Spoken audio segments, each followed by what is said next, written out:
أعمالنا من يهده الله فلا مضل له ومن يضلل فلا هادي له أشهد أن لا إله إلا الله وحده لا شريك له وأشهد أن محمدا عبده ورسوله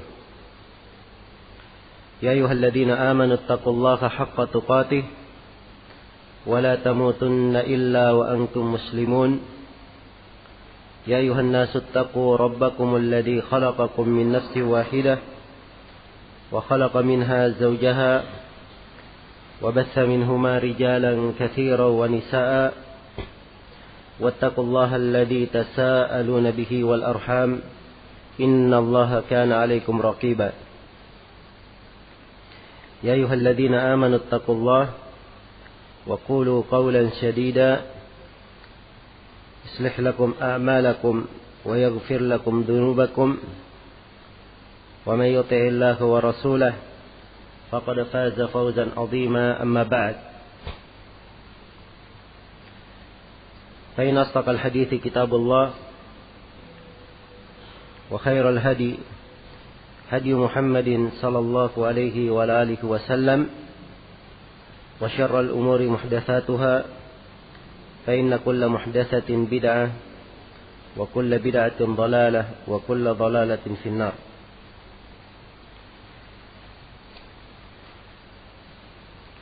Ma'asyiral muslimin wal muslimat rahimani wa rahimakumullah. Kita masih melanjutkan pembahasan uraian akidah Islam dari penuturan Imam Asy-Syafi'i rahimahullahu taala. Penuturan dan nukilan dari Imam Asy-Syafi'i ini dikumpulkan oleh Syekh Muhammad bin Rasul Al-Barzanji di dalam buku beliau ini yang berjudul Aqidah Imam Asy-Syafi'i. Pada pertemuan sebelumnya telah kita terangkan 3 pendahuluan yang berisi ucapan-ucapan Imam Asy-Syafi'i tentang ilmu, pentingnya ilmu, juga pendahuluan tentang bahaya mempelajari ilmu kalam atau ilmu filsafat. Yang ketiga pendahuluan tentang kewajiban mengimani sifat-sifat Allah. Setelah itu kita telah membaca awal atau permulaan dari pembahasan akidah yang diterangkan oleh Imam Asy-Syafi'i rahimahullah. Kita sudah menguraikan makna syahadat la ilaha illallah Muhammad Rasulullah. Juga telah kita paparkan secara ringkas makna keimanan kepada Allah, keimanan kepada para malaikat, kitab-kitab dan para rasul. Iya. Kemudian Imam Asy-Syafi'i berkata, wa u'minu bi jami'i ma ja'at bihil anbiya'u salawatullahi alaihim ajma'in. Kata beliau, dan aku beriman terhadap segala yang dibawa oleh para nabi. Semoga salawat Allah selalu tercurah untuk mereka semua. Iya. Ini pernyataan dari Imam Asy-Syafi'i bahwa beliau beriman terhadap segala yang dibawa oleh para nabi alaihi wassalatu wassalam. Jadi para nabi itu agama mereka satu. Agama mereka satu. Walaupun syariat ada perbedaan di syariatnya. Tapi agama mereka semuanya adalah satu, yaitu Islam. Nabi SAW bersabda, Dinul anbiya'i wahid. Kata al-anbiya, ikhwatun li'allat, dinuhum wahid wa syara'i syatta. Para nabi itu adalah saudara-saudara, saudara-saudara seayah. Agama mereka satu, syariat mereka berbeda-beda. Iya, dan Allah hanya meridai satu agama. Inna ad-dina indallahi al-Islam. Sungguhnya agama di sisi Allah adalah agama Islam. Keseluruhan yang dibawa oleh para nabi kita imani. Iya, kita mengimaninya.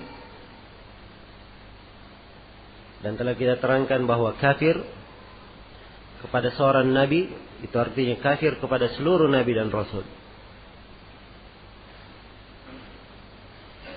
Karena itu di banyak ayat, di kisah umat-umat yang telah dibinasakan, misalnya kaum Nabi Nuh, disebutkan dalam Al-Quran, kadzabat qaumu Nuhinil mursalin. Sungguh kaum Nabi Nuh telah mendustakan para rasul. Dikatakan mendustakan para rasul, padahal rasul yang diutus kepada mereka cuma satu, cuma Nabi Nuh. Tapi karena kekafiran kepada seorang rasul, itu artinya kekafiran kepada seluruh rasul, maka dibahasakan di dalam ayat mereka mendustakan para rasul. Sama dengan kaum Ad misalnya. Kaum Ad, mereka diutus kepada mereka seorang nabi, yaitu Nabi Hud. Mereka mendustakan Nabi Hud. Tapi hukum dalam Al-Quran dikatakan, wa tilka ad jahadu bi ayati rabbihim wa asaw rusulah. Itulah kaum Ad. Mereka menentang ayat-ayat Rabb mereka dan bermaksiat kepada para rasul Allah. Padahal mereka hanya menentang satu nabi, tapi dikatakan bermaksiat kepada para rasul. Iya. Karena itulah kita wajib mengimani seluruh apa yang dibawa oleh para nabi dengan keimanan umum. Adapun secara khusus kita umat Islam wajib untuk beriman kepada nabi kita yang diutus kepada kita, yaitu Nabi Muhammad sallallahu alaihi wasallam. Dan dengan diutusnya beliau ini telah menghapus seluruh syariat para nabi sebelumnya. Iya. Jadi pokok-pokok akidah itu disepakati oleh para nabi. Sini Imam Syafi'i ingin menjelaskan agama yang dibawa oleh para nabi dari pembahasan akidah, keyakinan. Kata beliau, wa min dalika, dari hal tersebut, dari perkara yang dibawa oleh para nabi, anna lillahi asma'a wa sifatin ja'a biha kitabuh wa akhbara biha nabiyyuhu sallallahu alaihi wasallam. Ya. Dari apa yang dibawa oleh para nabi, bahwa Allah subhanahu wa ta'ala memiliki nama-nama, dan memiliki sifat-sifat. Ja'a biha kitabuh, Al-Quran datang menjelaskannya. Wa akhbara biha nabiyyuhu sallallahu alaihi wasallam, Nabi Muhammad sallallahu alaihi wasallam mengabarkannya. Iya. Ini kaidah sudah diterangkannya di pendahuluan yang ketiga dari apa yang dijelaskan oleh Imam Syafi'i, bahwa kita wajib menetapkan untuk Allah nama-nama dan sifat-sifat sebagaimana ditetapkan di dalam Al-Quran dan ditetapkan di dalam sunnah Rasulullah sallallahu alaihi wasallam. Iya. Jadi secara umum penamaan nama dan sifat Asmaul Husna dan sifat-sifat Allah yang maha tinggi, sumber pengembaliannya, sumber pengambilannya hanya diambil dari Al-Quran dan dari sunnah Rasulullah sallallahu alaihi wasallam. Dalam Al-Quran disebutkan sifat tersebut, sebutkan nama tersebut, maka kita tetapkan nama itu, kita tetapkan sifat tersebut sebagaimana yang ditetapkan oleh Allah di dalam Al-Quran. Demikian pula kalau Nabi sallallahu alaihi wasallam menetapkan untuk Allah sebuah nama, menjelaskan untuk Allah sebuah sifat, maka kita wajib untuk menetapkan nama dan sifat tersebut karena Nabi mengabarkannya. Iya. Ini pembahasan nama dan sifat terbatas pada penukilan dalil dari Al-Quran dan As-Sunnah. Tidak ada sumber yang lain di dalam menetapkannya. Kemudian yang harus kita yakini di dalam pembahasan nama-nama dan sifat, wajib kita mengetahui bahwa apa yang disandarkan kepada Allah itu adalah hal yang sesuai dengan kemuliaan dan kebesaran Allah. Tidak boleh diserupakan dengan makhluknya. Tidak boleh diserupakan dengan makhluknya. Allah berfirman di dalam Al-Quran, "Laisa kamitslihi syai'un wa huwas sami'ul basir." Allah tidak serupa dengan sesuatu apapun. Tidak serupa dengan sesuatu apapun. Dan dialah Allah yang maha mendengar lagi maha melihat. Jadi ayat ini menerangkan yang pertama bahwa tidak ada suatu apapun yang serupa dengan Allah. Karena itu tidak boleh menyerupakan Allah dengan siapapun dari makhluk. Iya. Tidak boleh menyerupakan Allah dengan siapapun dari makhluk. Kewajiban kita menetapkan apa yang Allah tetapkan untuk dirinya. Wa huwas sami'ul basir. Dialah Allah yang maha mendengar dan maha melihat. Sifat pendengaran,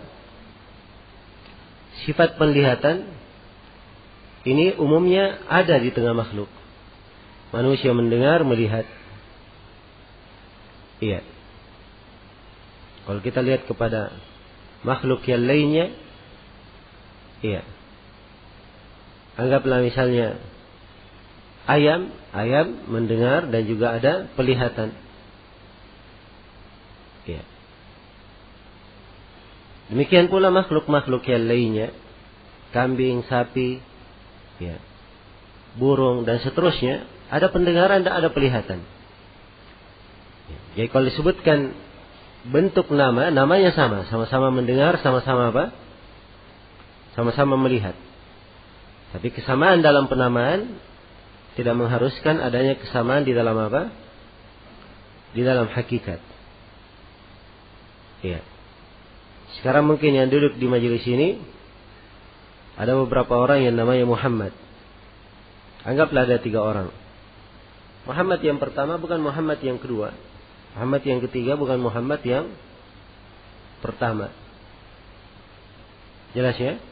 Jadi sama nama Muhammad, tapi beda orangnya. Beda orangnya. Iya.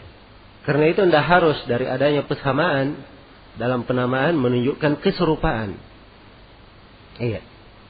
Ini kaidah dasar di dalam memahami sifat-sifat. Sebab sebagian orang ketika disebutkan misalnya sifat Allah, Allah maha mendengar, maha melihat, ia menggambarkan pendengaran dan penglihatan sama dengan makhluk. Dan ini keliru. Ya, adanya kesamaan dalam penamaan, tidak harus sama dalam apa? Hakikat. Atau akan datang nanti penyebutan sifat wajah bagi Allah, sifat tangan. Maka jangan sekali-sekali digambarkan ya wajah dan tangan makhluk. Karena Allah tidak serupa dengan apa? Dengan sesuatu apapun. Iya. Jadi kalau antara sesama makhluk saja, kadang sama penamaan tapi tidak sama hakikatnya. Sama-sama namanya Muhammad, tapi orangnya berbeda. Sama-sama punya pendengaran, penglihatan, tapi beda. Antara manusia dengan ayam, beda antara manusia dengan sapi, beda antara sapi dengan kambing. Semuanya memiliki apa? Kesamaan dalam sifat, sama-sama memiliki mata, sama-sama memiliki pendengaran, sama-sama memiliki penglihatan, sama-sama memiliki pendengaran. Jelas ya? Jadi kalau antara sesama makhluk saja sama penamaan tidak sama hakikat, maka antara makhluk dan yang menciptanya lebih-lebih tidak sama. Karena itu direnungi makna ayat ini dengan baik. Laisa kamitslihi syai'un wa huwas samiul basir. Allah itu tidak serupa dengan sesuatu apapun. Dialah Allah yang Maha mendengar lagi Maha melihat. Iya.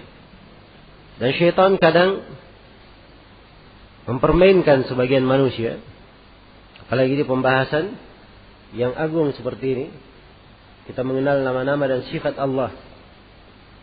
Dan ini pembahasan yang sangat agung, yang dengannya seorang hamba mengenal Rabbnya siapa. Dia semakin cinta kepada Rabbnya, semakin mendekatkan diri kepadanya. Maka syaitan kadang memberikan pemikiran-pemikiran, gambaran-gambaran di dalam benak tentang pembagaimanaan, tentang kaifiat sifat Allah. Maka ini semua dari makar-makar syaitan, hendaknya dijauhi, dihindari. Ya. Kita meyakini bahwa Allah disifatkan dengan nama-nama dan sifat-sifat. Ya. Pensifatannya, penamaannya ada di dalam Al-Quran dan hadits Rasulullah SAW.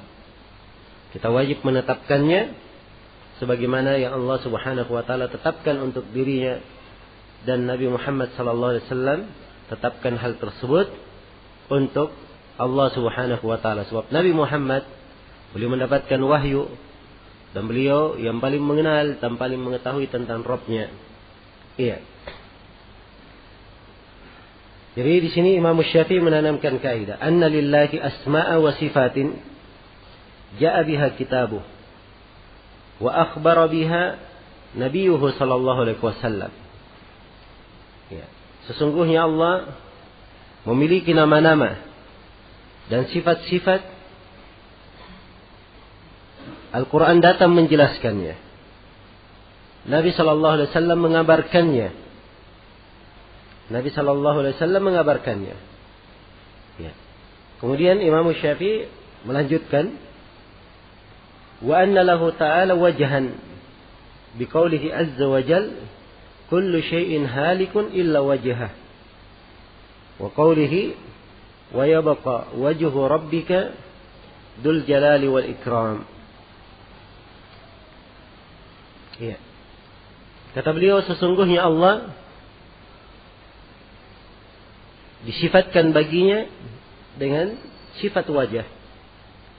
Allah memiliki wajah. Ya, apa dalilnya? Ya, diperhatikannya bagaimana Imam Syafi'i menanamkan pembahasan akidah. Jadi kalau ditetapkan sifat atau nama harus disebutkan ayat Al-Quran atau hadits Rasulullah. Sebab ini penetapan hanya diperbolehkan kalau ada ayat atau ada hadits yang menjelaskannya. Maka Imam Syafi'i pada setiap sifat yang beliau jelaskan, beliau sebutkan ayat Al-Quran. Ya, sungguhnya Allah memiliki wajah. Apa dalilnya? Firman Allah Azza wa Jalla, kullu syai'in halikun illa wajhah. Pada hari kiamat segala sesuatu itu binasa kecuali wajahnya. Ya, kecuali wajahnya. Maka ini penetapan sifat wajah bagi Allah Subhanahu wa taala. Dan juga firman Allah, wa yabqa wajhu rabbika dzul jalali wal ikram. Dan kekallah wajah Rabbmu yang maha memiliki al-jalal, keagungan dan kemuliaan. Iya. Ini dua ayat penetapan sifat wajah bagi Allah Subhanahu wa taala.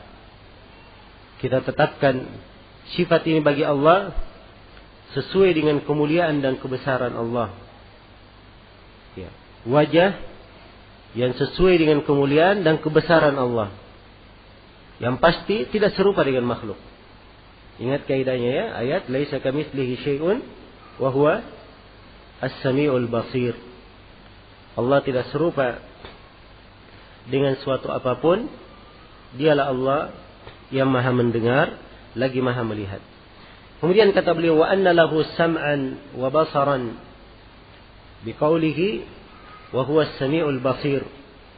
Dan sesungguhnya Allah memiliki pendengaran dan penglihatan berdasarkan firman Allah, wa huwa as-sami'ul basir, dan dialah Allah yang Maha mendengar lagi Maha melihat. Ya. Nah, ini sekira jelas. Ya, sifat pendengaran dan penglihatan. Wa anna lahu aynaini biqaulihi ta'ala tajri bi a'yunina wa annahu laysa bi'awar biqaulin nabi sallallahu alaihi wasallam idza dzukira ad-dajjal innahu a'war wa inna rabbakum laysa bi'awar. Ya. Kemudian kata Imam Syafi'i, sungguhnya Allah memiliki dua mata. Ya. Penyebutannya dari Imam Syafi'i, beliau tegaskan. Ya, sebab hal yang diyakini itu ditegaskan. Dan penegasannya diimani dari ayat dan hadits yang menjelaskan. Apa ayatnya? Firman Allah, tajri bi a'yunina. Ya. Ia berjalan di bawah pandangan mata kami. Jadi Allah sebutkan di sini, ya, pandangan mata. Ya, dan juga berdasarkan sabda Nabi Sallallahu Alaihi Wasallam ketika Dajjal disebut, Nabi berkata Dajjal itu a'war. Ya, jadi pada akhir masa nanti ada Dajjal keluar. Dia mengaku dirinya sebagai apa? Sebagai Rabb. Ya, mengaku dirinya sebagai Tuhan yang diibadahi. Ini Dajjal. Ya. Dia memfitnah manusia. Allah memberikan kemampuan kepada Dajjal ini. Dia bisa menghidupkan dan mematikan. Ya. Dia berjalan, dan ada sorga dan neraka di sampingnya. Sorganya siapa yang masuk, dia akan tersiksa di dalamnya. Dan nerakanya siapa yang masuk, di dalamnya dia akan merasakan kesejukan. Ya. Jadi orang yang beriman kepada Dajjal dimasukkan ke dalam sorga dia. Ya. Orang yang tidak mau beriman dimasukkan ke dalam neraka oleh Dajjal. Jelas ya? Jadi fitnah yang sangat besar Dajjal ini. Ya. Dajjal mengaku bahwa dirinya adalah Rabb. Dirinya adalah yang disembah. Maka Nabi menjelaskan bahwa Dajjal itu dia buta sebelah matanya. Dajjal buta sebelah matanya. Dan Rabb kalian tidak buta sebelah matanya. Ya, ini pemahaman dari hadits menunjukkan bahwa Allah memiliki dua mata. Jelas ya? Ini yang ditekankan di sini oleh Imam Syafi'i. Ini adalah hal yang disepakati oleh para ulama. Tidak ada silang pendapat. Iya. Baik. Dan tentunya tatkala disebutkan sifat-sifat Allah Subhanahu wa taala di dalam Al-Qur'an dan hadits, ini memberikan makna-makna keimanan yang sangat agung di dalam diri seorang hamba. Iya. Dia mendengar misalnya Allah memiliki sifat wajah. Iya. Dan wajah Allah sebutkan di dalam Al-Quran dan diterangkan oleh Nabi Sallallahu Alaihi Wasallam keagungan wajah Allah sampai kenikmatan yang paling besar yang didapatkan oleh penghuni sorga pada hari kiamat adalah dengan mereka melihat kepada wajah Allah. Mereka melihat kepada wajah Allah. Penghuni sorga sudah masuk ke dalam sorga. Ya. Allah berfirman kepada mereka, inginkah kalian saya tambah Inginkah kalian aku tambah nikmat? Maka penduduk surga berkata, ya Allah, Engkau telah memuliakan kami dengan kenikmatan yang tiada tandingannya. Apakah masih ada nikmat yang lebih besar daripada ini? Iya.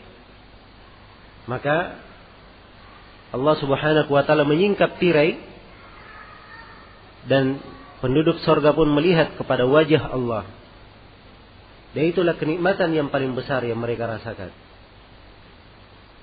Dan itu makna firman Allah, lilladzina ahsanu al-husna wa ziyada. Bagi orang yang berbuat baik di muka bumi ini, mereka akan mendapatkan surga dan tambahan. Tambahan ini ditafsirkan dalam hadits Nabi, yaitu melihat kepada wajah Allah Subhanahu wa taala. Dan di dalam hadits Abu Musa al-Asy'ari, Rasulullah sallallahu alaihi wasallam mensifatkan bagaimana wajah Allah dan keagungannya. Rasulullah bersabda, wa hijabuhu nur. Tirai Allah itu adalah cahaya. Tidak ada yang melihatnya, ada cahaya. Lau kasyafahu, andai kata tirai ini disingkap, la ahraqat subuhatu wajhihi mantaha ilaihi basaruhu min khalqihi.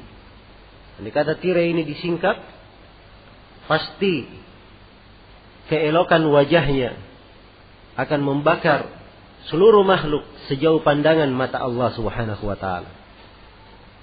Kalau dikatakan sejauh pandangan Allah, ya, dimaklumi bahwa penglihatan Allah itu melihat segala sesuatu. Ya, jadi kalau dikatakan membakar makhluk sejauh pandangan Allah, berarti membakar seluruhnya. Ya, ini menunjukkan bahwa Allah atau wajah Allah disifatkan dengan cahaya, kalimat subuh. Ini dalam bahasa Arab artinya apa? Keelokan, keindahan.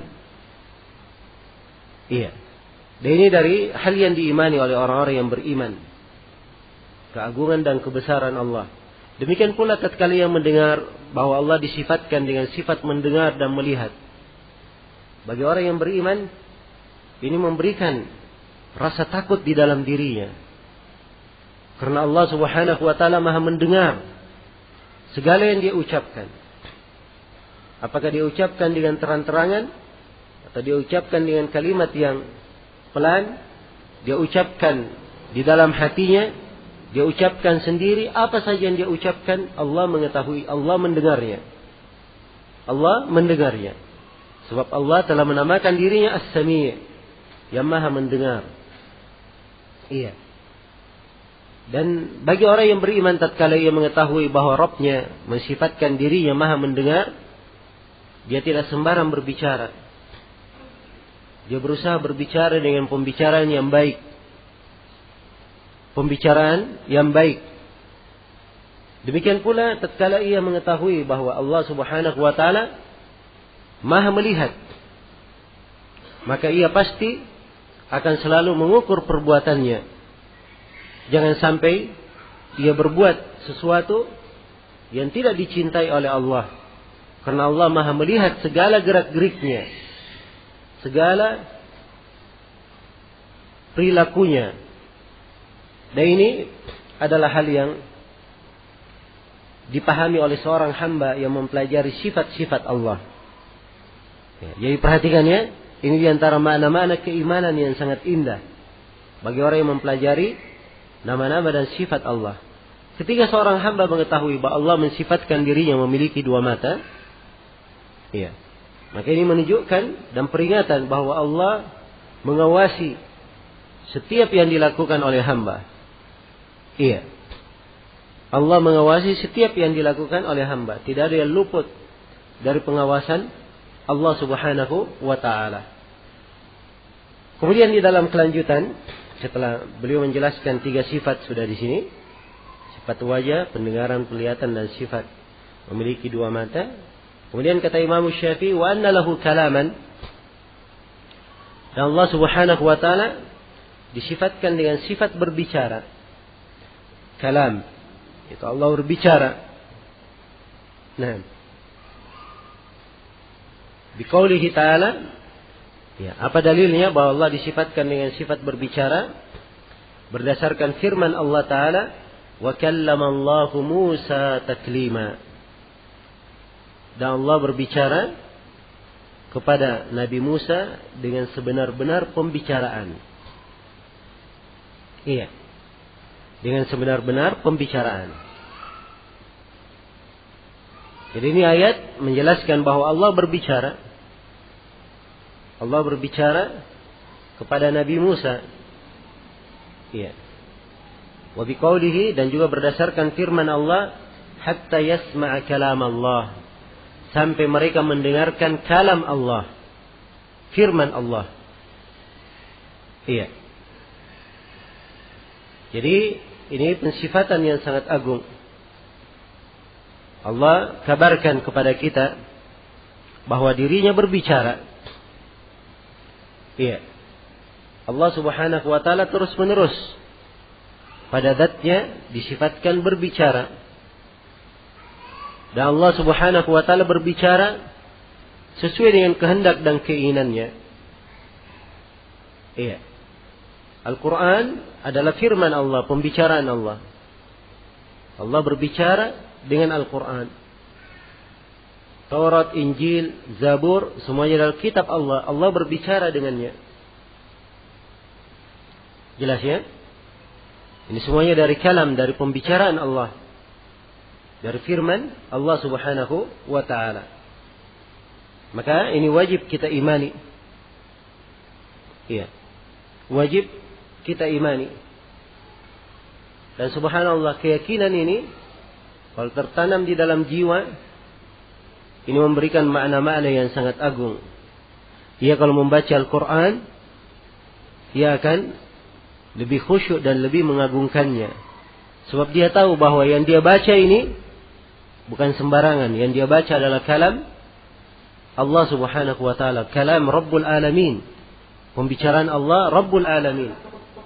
Sehingga ia selalu menghadirkan makna ini dalam jiwanya. Karena itu sekali lagi, seorang memahami pembahasan akidah. Di sini kita jelaskan tentang sifat kalam. Ini memberikan pengaruh yang luar biasa di dalam keimanan seorang hamba. Iya.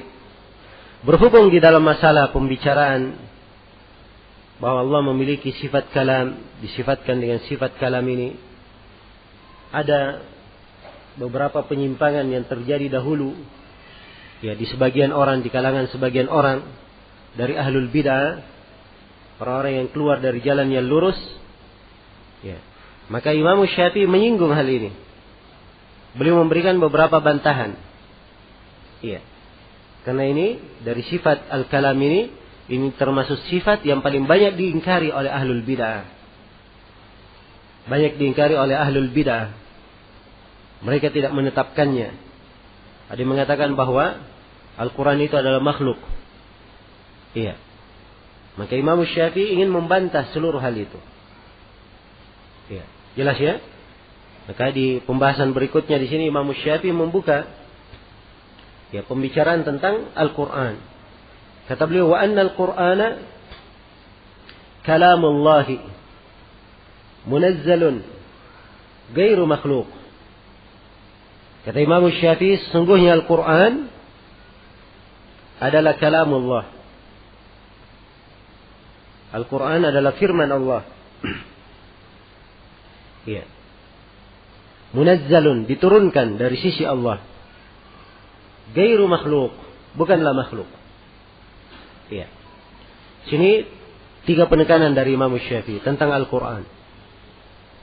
Yang pertama, Al-Quran adalah kalam Allah, adalah firman Allah. Iya. Jadi beliau tegaskan bahwa Al-Quran adalah kalamullah, dari firman Allah. Dan ini banyak sekali dalam Al-Quran penjelasan bahwa Al-Quran adalah firman Allah. Allah berfirman, ala lahul khalqu wal amr. Ketahuilah milik Allah penciptaan, ayat yang lain. Allah berfirman, "Wa in ahadun minal musyrikin istajaraka fa'ajirhu hatta yasma'a kalam Allah." Kalau ada dari kaum musyrikin yang meminta jaminan keamanan kepadamu, ya. Kalau misalnya ada orang kafir, dia ingin masuk ke negeri Islam, dia minta jaminan keamanan, maka perintah dalam Al-Quran, beri padanya jaminan keamanan. Hatta yasma'a kalam Allah, sampai dia mendengar kalam Allah. Ya. Tentunya yang dia dengar dari kalam Allah ini apa yang dimaksudkan? Dia mendengar langsung Allah berbicara? Tentunya tidak. Tapi yang dimaksudkan sampai dia membaca apa? Mendengarkan dari Al-Quran. Dan Al-Quran ini dia dengar dari orang yang membaca. Bukan dia dengar dari Jibril. Bukan pula dia dengar dari Nabi Muhammad. Tapi dia dengar dari orang yang membaca. Jadi semuanya dikatakan kalamullah, firman Allah. Jelas ya?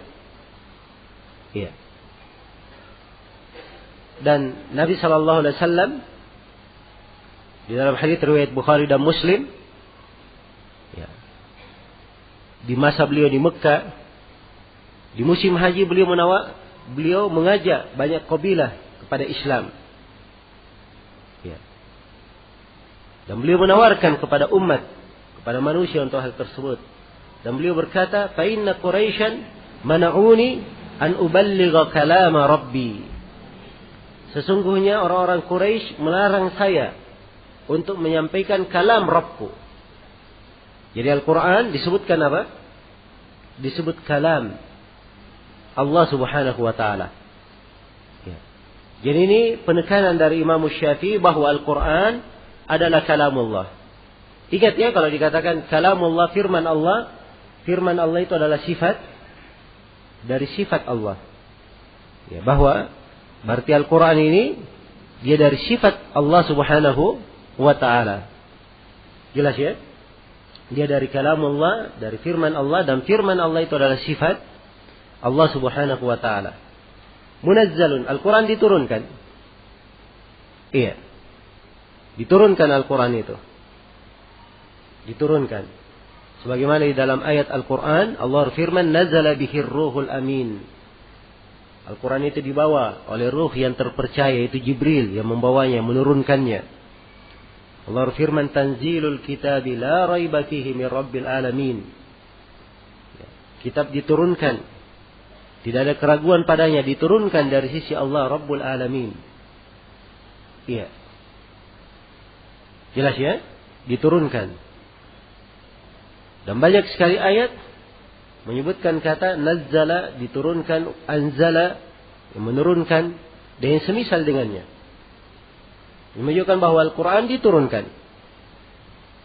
Ini penekanan yang kedua dari Imam Syafi'i. Penekanan yang ketiga, Imam Syafi'i berkata, "Gairu makhluk." Al-Quran bukanlah makhluk. Iya. Ini beliau ingin membantah ahlul bidah dari kelompok Jahmiyah dan yang semisal dengannya. Mereka mengatakan bahwa Al-Quran itu makhluk. Ya, apa artinya makhluk? Ya, makhluk itu sama dengan kita. Makhluk ciptaan. Semuanya adalah ciptaan Allah. Ya. Jelas ya? Imam Syafi'i ingin membantah mereka bahwa Al-Quran bukanlah makhluk. Ya. Bahkan orang yang berkata Al-Quran itu makhluk, ini adalah kekafiran yang nyata. Ya, sebab kalau dikatakan Al-Quran itu makhluk, berarti sifat Allah adalah apa? Adalah makhluk. Iya. Kalau sifat Allah adalah makhluk, berarti Allah itu adalah makhluk. Ya, dan ini adalah kekafiran yang nyata. Iya. Karena itu orang yang mengatakan Al-Quran adalah makhluk, ini disepakati kafirnya oleh para ulama. Disepakati kafirnya oleh para ulama. Ibn Al-Qayyim berkata di dalam Nuniyahnya, "Laqad taqallada kufrahum 50 fi 10 min al-ulama'i fil buldani walla lakaiyul imam haka anhum bal qad haka qablahu at-Tabarani." Telah sepakat di dalam mengkafirkan kelompok Jahmiyah yang mengatakan Al-Quran itu makhluk, telah bersepakat 50 kali 10 dari para ulama di berbagai negeri. Ya, 50 kali 10 berapa? 500 ulama. Nukilan dari 500 ulama ini diriwayatkan, dihikayatkan oleh Al-Lalaka'i. Ya, Imam Al-Lalaka'i, dan beliau juga dari ulama Syafi'iyah. Beliau memiliki buku judulnya Syarah Usul I'tiqad Ahli Sunnah wal Jamaah. Beliau menerangkan lebih dari 500 nama para ulama yang mengkafirkan orang-orang yang mengatakan Al-Quran itu makhluk. Jelas ya? Ya, itu pun di akhir pembahasan Al-Lalaka'i berkata, kalau saya tambah lagi upaya mengumpulkan, maka saya akan dapat nama-nama yang lebih banyak lagi. Iya. Jelas ya? Demikian pula Tabarani dalam kitabnya As-Sunnah menukil hal yang sama. Iya. Menukil hal yang sama. Nah, ini menunjukkan bahwa sepakat para ulama Al-Quran itu adalah kalamullah, adalah firman Allah. Bukanlah makhluk. Bukanlah makhluk. Ya, beda ya antara Al-Quran. Al-Quran dari perintah Allah. Ata amrullahi fala tasta'jilun. Telah datang perintah Allah. Janganlah kalian tergesa-gesa. Allah membedakan ala lahul khalqu wal amr. Ingatlah bahwa Allah memiliki penciptaan dan memiliki perintah. Dibedakan antara penciptaan dan apa? Perintah. Al-Quran dari perintah Allah subhanahu wa ta'ala. Jelas ya? Ya. Al-Quran dari ilmu Allah. Dan ilmu Allah itu adalah sifat Allah. Ar-Rahman allama al-Quran. Ar-Rahman, dialah Allah Ar-Rahman, allama al-Quran, mengajarkan Al-Quran. Iya, mengajarkan Al-Quran. Nah, ini pembahasan tentang sifat. Ya. Siapa yang mengatakan mengajarkan Al-Quran makhluk, berarti mengajarkan makhluk ini tidak cocok maknanya. Iya, tidak cocok maknanya. Jelas ya? Maka ini diantara dalil-dalil yang menunjukkan bahwa Al-Quranul Karim kalamullah, bukanlah makhluk. Bukanlah makhluk. Kemudian kata Syafi'i rahimahullah, ya, wa annal kalama fil lafzi was saut bid'ah. Imam Syafi'i berkata dan berbicara tentang lafaz dan suara itu adalah bid'ah. Ya, apa artinya bid'ah? Bid'ah itu artinya perkara baru dalam agama. Tidak ada contoh dan tuntunannya sebelumnya. Ya. Harus diketahui ya bahwa pembahasan Al-Quran adalah kalamullah. Ini pembahasan yang sangat diangkat oleh para ulama salaf terdahulu. Di masa Imam Syafi'i dan setelahnya. Apalagi di masa Imam Ahmad. Kenapa? Sebab ahlul bid'ah ya, sangat banyak menentang dalam hal ini. Sampai di masa Imam Ahmad, mereka berhasil mendekati penguasa. Kemudian membisikkan bid'ah ini kepada penguasa. Dan akhirnya penguasa mendukung mereka. Ya. Kemudian ahlul bid'ah ini pun menguji para ulama supaya wajib berucap Al-Quran itu makhluk. Ya, siapa yang tidak mau mengucapkan seperti itu, maka dia akan disiksa atau dibunuh. Dan ini kejadian berjalan sehingga sebagian dari ulama ya terbunuh oleh mereka. Jelas ya? Karena itulah pembahasan ini sangat ditekankan oleh para ulama. Pembahasan yang sangat ditekankan. Ya. Imam Ahmad rahimahullah, beliau sosok yang paling mempertahankan keyakinan Islam ini, bahwa Al-Quran adalah firman Allah, bukan makhluk. Iya. Sampai beliau mendebat seluruh ahlul bidah yang berada di sekitar penguasa. Dan mereka tidak bisa menjatuhkan hujjah Imam Ahmad. Dan beliau disiksa di 3 generasi pemerintahan. Sampai akhirnya Allah menampakkan kebenaran itu kepada penguasa di masa Al-Wathiq billah. Ia melihat Imam Ahmad mendebat Bishr al-Marisi, dan Imam Ahmad menegakkan hujjah yang sangat kuat sehingga membuat khalifah mendapatkan hidayah. Dan akhirnya Imam Ahmad pun dibebaskan. Ya. Dan Allah meninggikan ahli sunnah dan keyakinan ini pun disebarkan bahwa Al-Quran adalah apa? Kalamullah, firman Allah.